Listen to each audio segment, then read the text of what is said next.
Hey, folks, welcome to the Alliance Pro Wrestling Network podcast. I'm your host, Louis Carlin. We're heard right here on the Alliance Pro Wrestling Network. Thank you so much for joining me today. And I want to thank everyone that has subscribed to our YouTube channel. I really appreciate it. And if you don't subscribe, you're watching for the first time, maybe you want to consider hitting that subscribe button. Okay, as we know, we have a partnership going on right now between AEW and Impact Wrestling. It's not the most exciting partnership that's taking place, and basically we've just seen Kenny Omega on one side, and the Good Brothers in AEW. Kenny Omega being in Impact Wrestling, and in exchange for the Good Brothers. So it's just been like a little bit of an exchange there. So nothing really exciting going on in that partnership between the two companies, and it's not really helping Impact Wrestling with ratings at all. But I want to know when are we going to get the women involved? When will the women be able to walk through the forbidden door? I think it's time. We've seen in the past. We've seen a Private Party come over with Matt Hardy. They challenged for the Impact Wrestling World Tag Team titles unsuccessfully. Since then, we haven't really seen any other talent exchange. Like I said, besides Kenny Omega and the Good Brothers. Sammy Guevara was supposed to come over, but he didn't like the plans that they laid out for him. So he decided that he's going to head back to AEW, and that was the end of that. And we really haven't seen anybody else. So when are the women? How about let's get the women involved here? Let the women walk through the forbidden door. I mean, let's have Tay Conte. Let's have Tay Conte show up at Impact Wrestling. Now that the crowds are coming back, Impact Wrestling is going to be in front of crowds going forward. Now that the crowds are going, let's have Tay Conte show up on Impact Wrestling and get in the face of Deonna Purrazzo and challenge her for the Impact Wrestling Knockouts title. I think that would be fantastic.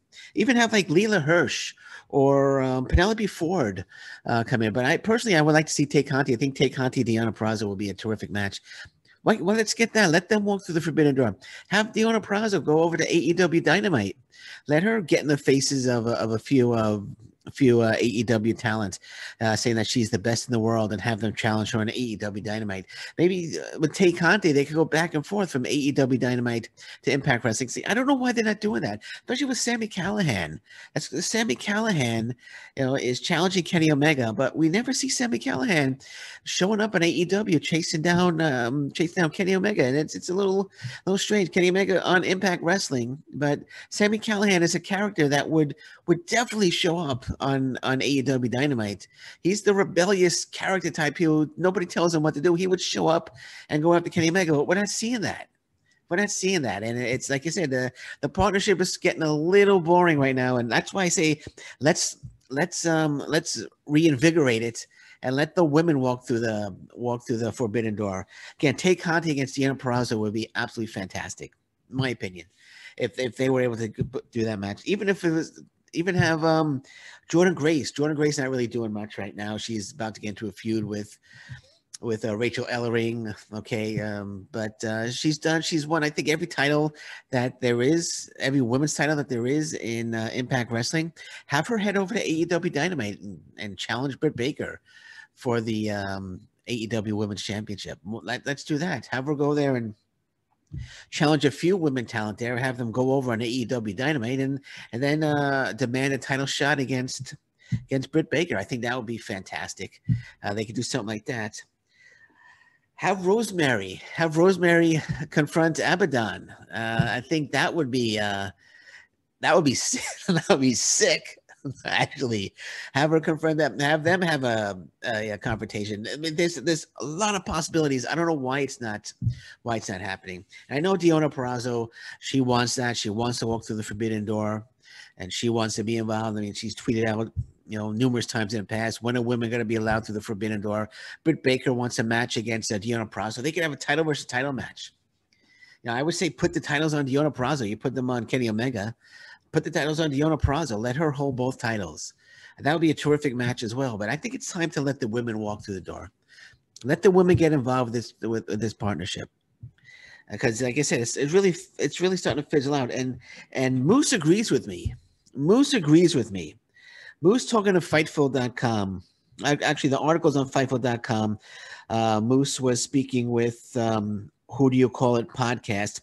And Moose says that he wishes there was more talent exchanging between AEW and Impact. Just as I was just saying. And I agree with him 100%. He agrees with me. I agree with him. So there should be more talent exchanging between both promotions. Moose is a quote from Moose. He says, right now, it seems like it's going well. It's a good thing, two major companies working with each other. Personally, I think it's starting to fizzle out a little bit. But my personal opinion, I wish there was more, as do I. It just seems like AEW is just using one talent. Impact Wrestling is using one talent, as I stated. I wish there were more talent exchanges and storylines with multiple talents. At the end of the day, I don't know where this thing is going, and I don't think anybody but the two owners know where this is going. It's possible that's something we'll see down the road, but we haven't gotten there yet. We'll see. So far, so good.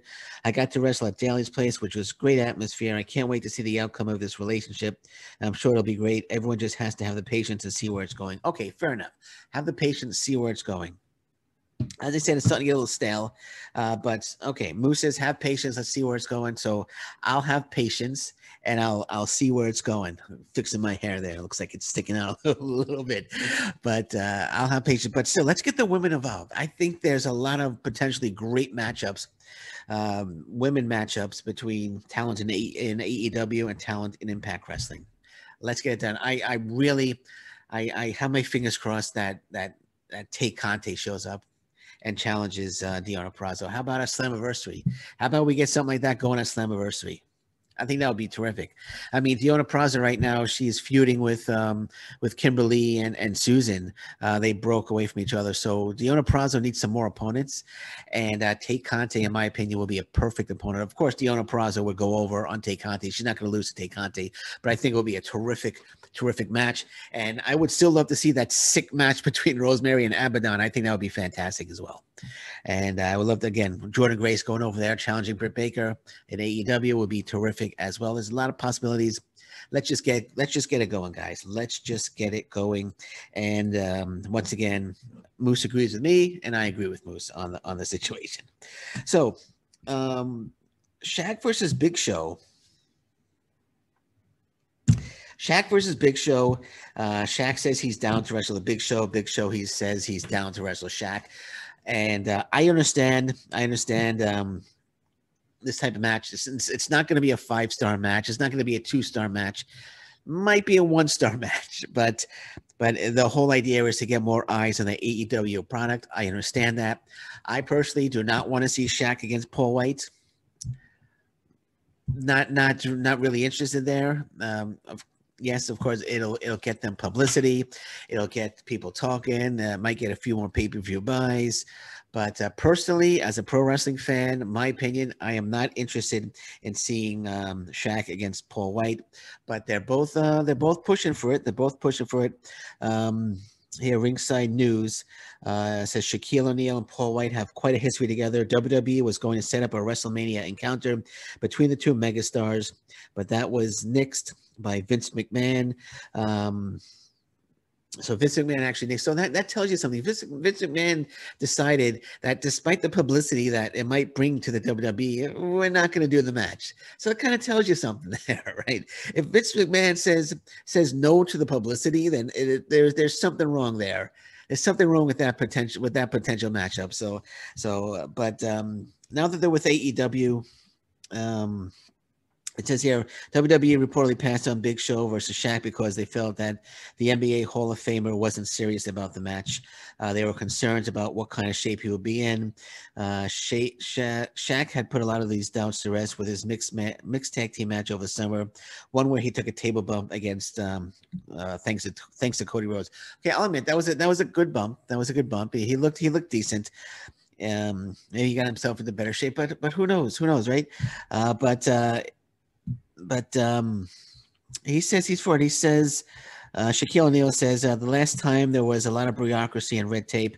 Now there isn't red tape. So I'm still a bit sore over that table bump over the summer, but I'm going to pump these muscles up and get ready for you, Mr. Paul. So he's already challenging Paul Wight. I have a feeling it's going to happen in AEW at some point this year.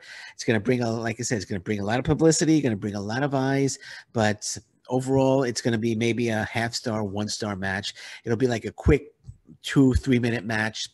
Paul Wight will go over, or I don't know, maybe Shaq will go over. I don't know, but it's not going to be one for the ages, and I don't think anybody expects it to be.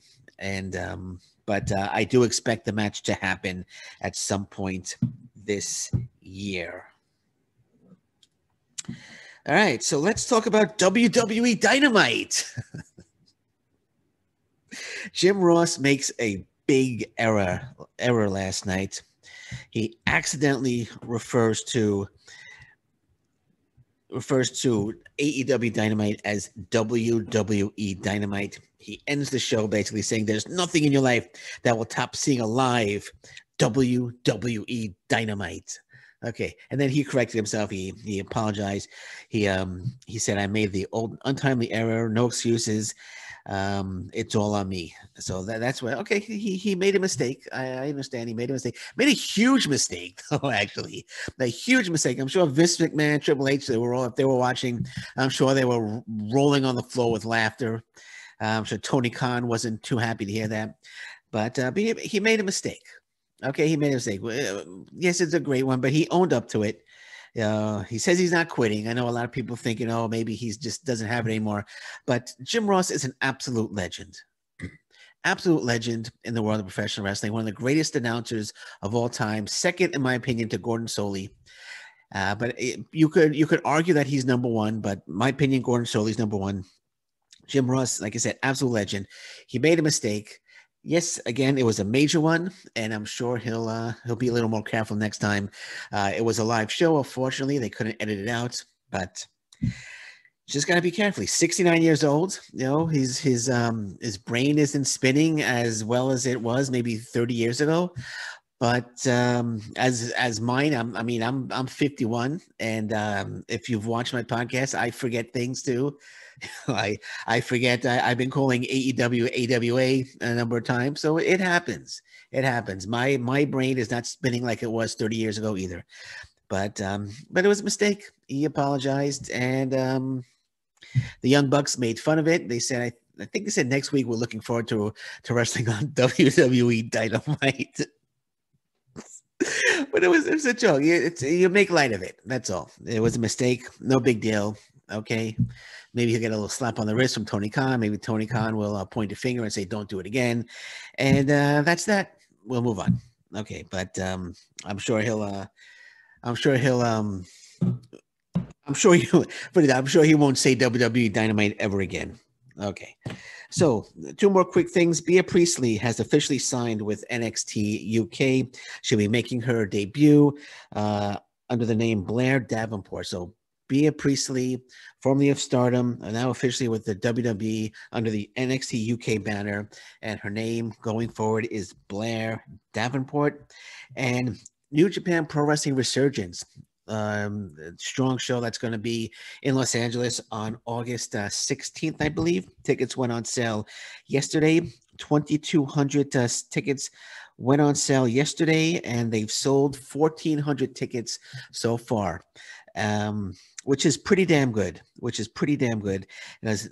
no matches were announced yet, but they did announce some talent like Jon Moxley, Tom Lawler, Good Brothers, being announced for the show, Leo Rush as well.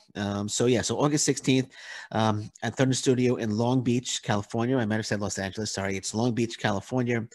And actually, one of the matches have been announced today. It's going to be Jay White will defend the Never Openweight Championship against Dave Finlay. Now, Dave Finlay did defeat Jay White earlier in the year in the New Japan Cup quarterfinals, but Jay White will defend his Never Openweight Championship for the first time at New Japan Pro Wrestling Resurgence in Long Beach on August 16th against David Finlay, and that is going to be one hell of a match. Okay, well, that's it for me. I'm Lewis Carlin. This is the Alliance Pro Wrestling Network podcast. Thank you for listening to me today. And until next time, thank you very much. Take care. Bye-bye. Stay safe, everyone. So long. Bye-bye.